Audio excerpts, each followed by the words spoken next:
एक समय की बात है, एक शांत वन में जीवन से परिपूर्ण एक जादुई तालाब था।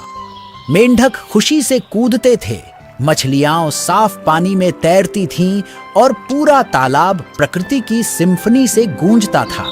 यह आनंद और शांति का एक आश्रय था। इस जीवंत तालाब के किनारे एक बूढ़ा बगुला रहता था।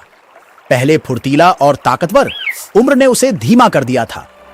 मछलियां पकड़ना, जो उसका पसंदीदा भोजन था, अब एक संघर्ष बन गया था। उसका पेट गुड़गुड़ाया जब उसने मछलियों को खेलते हुए देखा, यह जानते हुए कि उसे जीवित रहने के लिए एक चालाक समाधान की जरूरत थी। जैसे जैसे दिन बीतते गए, भूख ने सारस को सताया। फिर एक दिन उसने सोचा, मैं मछली का पीछा क्यों करूं जब मैं उन्हें चकमा दे सकता हूं। धूर्त मुस्कान के साथ बगुला एक चालाक योजना बनाता है जो शांति से भरे तालाब को हमेशा के लिए बदल देगी। अगली सुबह बगुला तालाब के किनारे उदास बैठा था। क्या बात है प्यारे सारस? मछलियों ने पूछा। उनकी छोटी आंखें चिंता से भर गई। सारस ने एक नाटकीय आह भरी। ओह मेरे दोस्तों, मैं भयानक खबर लाया हूं। मैंने मछुआरों को यहाँ अपने जाल फेंकने की साजिश की बात सुनी। जल्द ही यह तालाब आप में से किसी के लिए सुरक्षित नहीं रहेगा। मछलियां इस विचार से कांप उठीं। उनका खुशहाल संसार अचानक भय से भर गया। मछलियां घबराई हुईं और चिंतित थीं। हम अपनी रक्षा के लिए क्या कर सकते हैं? उन्होंने पूछा। बगुले की आवाज शांत और दिलासा देने वाली हो गई। चिंता मत करो, उसने कहा। मुझे एक सुंदर झील के बारे में पता है जो मछुआरों से दूर है। मैं तुम्हें एक एक करके वहां ले जाऊंगा ताकि तुम सुरक्षित और खुश रह सको। मछलियां आभारी और विश्वासी उत्सुकता से सहमत हो गई। हर दिन सारस अपनी चोंच में एक मछली ले जाता और उड़ जाता, लेकिन वादा किए गए तालाब की बजाय वह उड़ान के दौरान उन्हें खा जाता। तालाब के निवासियों में से एक समझदार बूढ़ा केकड़ा था।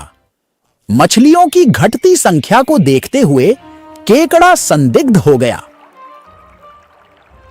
एक दिन केकड़ा बगुले के पास गया।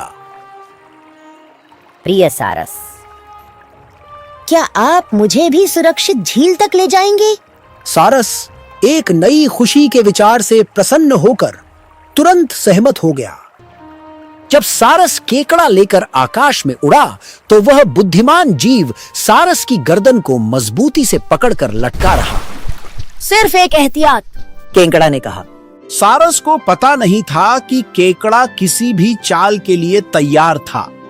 जैसे ही वे जंगल के ऊपर उड़ान भर रहे थे, केकड़ा नीचे देखकर जमीनी सच्चाई समझ गया। उसके दोस्तों की हड्डियां जमीन पर बिखरी पड़ी थीं। उसके अंदर गुस्से की लहर उठी। तुमने हमें धोखा दिया। उसने गुर्राते हुए सारस की गर्दन पर अपनी पकड़ मजबूत कर ली।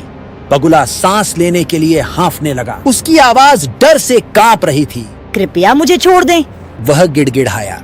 मैं आपको तालाब में वापस ले जाऊंगा, मैं वादा करता हूँ। केकड़ा मजबूती से पकड़कर खड़ा रहा, जिससे कड़क को वापस मुड़ने के लिए मजबूर होना पड़ा। तालाब लौटकर केकड़े ने सारस की विश्वासघात की बात बाकी मछलियों और अन्य जीवों को बताई। जहां तक सारस की बात है, उसने शर्म से सिर झुका लिया, यह जानते हुए कि अब उस पर कभी विश्वास नहीं किया जाएगा। धोखे में छल्ला गया और अपमानित हुआ। सारस तालाब छोड़कर चला गया और कभी वापस नहीं आया। तालाब के निवासी खुशी खुशी रहने लगे, हमेशा उस चतुर केकड़े के आभारी रहे जिसने उन्हें बचाया था। उनकी समरसता बहाल हुई और उन्होंने विश्वास और बुद्धिमत्ता के बारे में एक मूल्यवान सबक सीखा। यदि आपने कहानी का आनंद लिया हो तो हमें बड़ा अंगूठा दिखाएं, इसे अपने दोस्तों के साथ साझा करें और अधिक जादुई कहानियों के लिए सब्सक्राइब बटन दबाना न भूलें। अगली बार फिर मिलेंगे।